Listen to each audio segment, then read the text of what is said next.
Guys, may bagong update ngayon si Meta, yung content monetization program. Meron ng ads on Reels, meron ng bonuses, stream ads. So, tuloy pa rin yun guys. Yun lang po na hindi pa na-invite ang mga nasaklaw nitong programa ni Meta.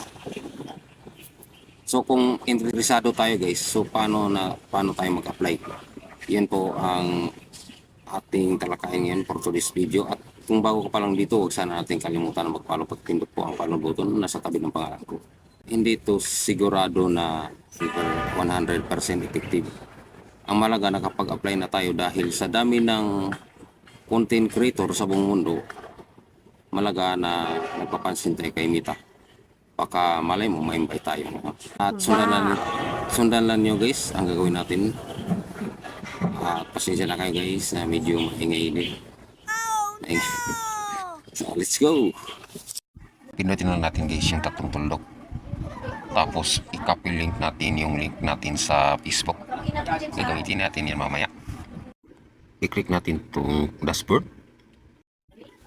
Tapos i-click natin ang monetization. Ayan, i-click natin. At dito tayo sa in-stream ads. I-click natin. Ayan. So, how it works? So, i-click natin. I-click natin, I'm interested. Ayan. Ilagay lang natin guys ang ating email address at yung URL ng ating Facebook at URL ng ating Facebook page. At pindutin natin ang let's do this. So, okay na guys. Follow for more.